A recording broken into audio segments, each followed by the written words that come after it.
जुनी पेन्शन योजना लागू करावी तसंच कंत्राटी पद्धत बंद करून रिक्त पदं भरण्यात यावी या प्रमुख मागण्यांसाठी अहमदनगर जिल्ह्यातील जिल्हा शासकीय रुग्णालयातील सर्व परिचारिका संपावर गेलेत। शासनाने वेळोवेळी जुनी पेन्शन योजनेसंदर्भात समिती नेमून त्याबाबत अधिक माहिती जाणून घेण्याचा प्रयत्न केला, मात्र जुनी पेन्शन योजना लागू होत नसल्यामुळे बेमुदत संप पुकारण्यात आलेला आहे।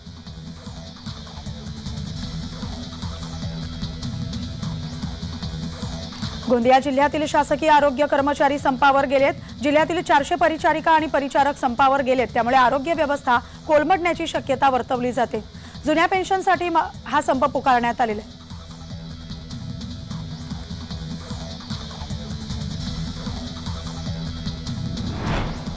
जुन्या पेन्शन योजनेसाठी परिचारिकांचा संप सुरू आहे, त्यामुळे नाशिकमधील आरोग्य व्यवस्था कोलमडण्याची शक्यता आहे। बैठकीत तोडगा न निघाल्याने कर्मचारी संपावर ठाम आहेत। जुन्या पेन्शन योजनेसाठी सरकारी कर्मचाऱ्यांचा हा संप पुकारण्यात आलाय।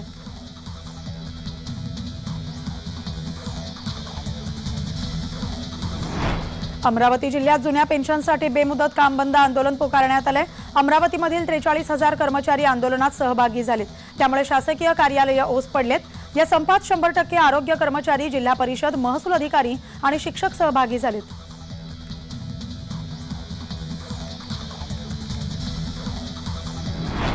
अंकलेश्वर बऱ्हाणपूर हा 4पदरी राष्ट्रीय महामार्ग रावेर तालुक्यातून प्रस्तावित आहे। या महामार्गामुळे रावेर येथील केळी उत्पादकांसह नागरिकांना दळणवळणाच्या मोठ्या सोयी सुविधा उपलब्ध होणार आहेत। मात्र हा राष्ट्रीय महामार्ग काही लोक स्वतःच्या आर्थिक फायद्यासाठी रावेर तालुका सोडून इतर भागातून वळवण्याचा प्रयत्न करतायत, असा आरोप इथल्या नागरिकांनी केलाय।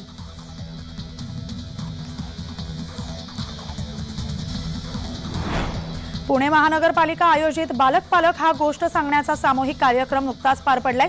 यावेळी एकाच वेळी 5000 मुलांना गोष्ट सांगण्याचा विश्वविक्रम करण्यात आलाय।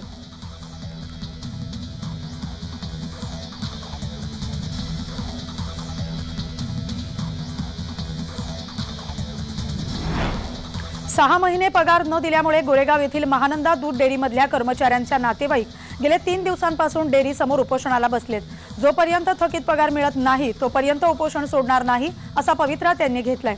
राज्य शासनाला वारंवार पत्रव्यवहार करूनही सुमारे 530 कर्मचाऱ्यांना पगार दिलेला नाही।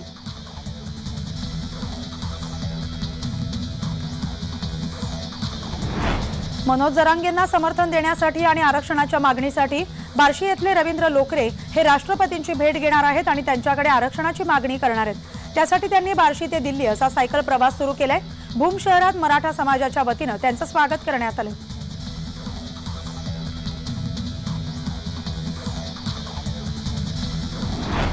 नाशिकमध्ये कांद्याच्या दरात घसरण सुरूच आहे। कांदा निर्यात बंदी केल्यानंतर कांदा दरात घसरण कायम आहे। दरात सरासरी 1,500 ते 2,000 रुपये घसरण कायम आहे। नाफेडकडून करून देखील अद्याप कांदा खरेदीला सुरुवात झालेली नाही। निर्यात बंदीनंतर नाफेडने कांदा खरेदी करावी असे निर्देश केंद्र सरकारने दिले होते।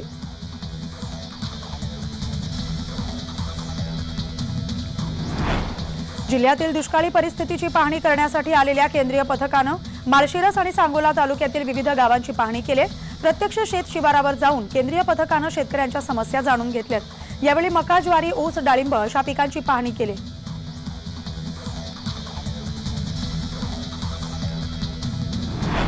बुलढाणा जिल्ह्यातील अनिल चव्हाण यांच्या 3 एकर तुरीच्या शेतात मधोमध गांजाच्या झाडांची लागवड केली होती।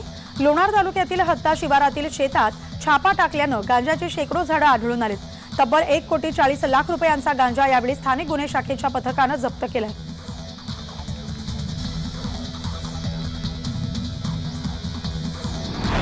राज्यातील सर्व दुकानं आणि आस्थापनांवर मराठी पाट्या लावाव्यात असे आदेश सर्वोच्च न्यायालयाने दिले आहेत। मात्र याच आदेशाला अमरावती पदवीधर मतदारसंघाचे बुलढाण्याचे काँग्रेसचे आमदार धीरज लिंगाडे यांनी केराची टोपली दाखवली।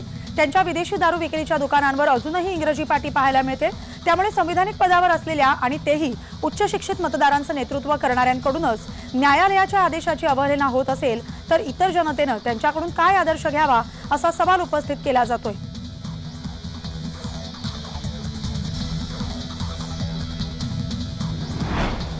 पेणच्या खारेपाट भागातील नागरिकांना पिण्यासाठी आणि सिंचनासाठी हेटवणे धरणाचं पाणी मिळावं यासाठी उपोषणाला बसलेल्या आंदोलकांनी जलसंपदा विभाग आणि राज्य सरकारला श्रद्धांजली वाहिली। यावेळी आंदोलकांना पाठिंबा देण्यासाठी परिसरातील नागरिक, महिला आणि विद्यार्थी मोठ्या संख्येने उपस्थित होते। आंदोलकांनी शेकडो मेणबत्त्या प्रज्वलित करून सरकारला श्रद्धांजली वाहत लक्ष वेधून घेतले।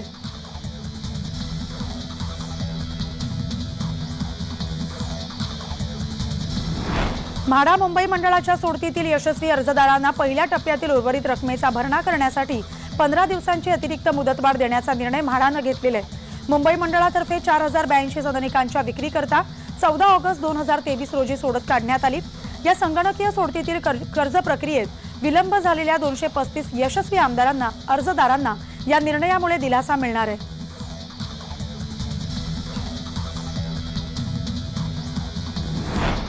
गोंदिया जिल्ह्यात आलेल्या अवकाळी पावसामुळे शेतकऱ्यांचं मोठं नुकसान झालंय।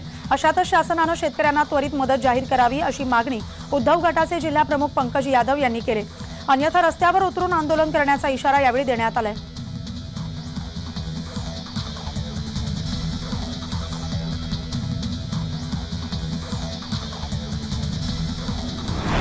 मुंबईत गारठा जाणवू लागलाय। बुधवारी तापमानाचा पारा 20 अंशांखाली घसरलाय। मुंबईत यंदाच्या हंगामात प्रथमच 20 अंश सेल्सिअसपेक्षा कमी तापमानाची नोंद झाली। मात्र कमाल तापमानाचा पारा 30 अंशांपेक्षा अधिक आहे, त्यामुळे दिवसा मात्र उकाडा कायम आहे।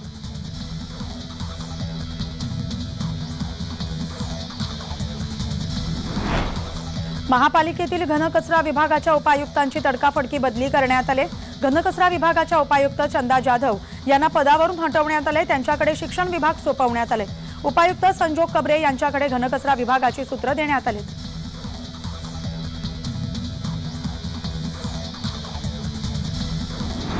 भाषण आणि अभिव्यक्ती स्वातंत्र्याच्या अधिकाराचा अमर्याद वापर करू दिला जाऊ शकत नाही।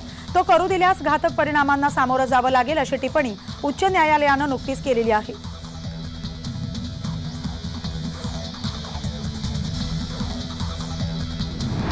गोंदिया जिल्ह्यात गेल्या 2 दिवसांपासून थंडीनं कहर केलाय। गोंदिया जिल्ह्याचं तापमान हे विदर्भात सर्वात कमी तापमान असल्याची नोंद करण्यात आली।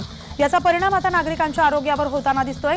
नागरिकांना सर्दी आणि ताप यांसारख्या आजारांना तोंड द्यावं लागतंय।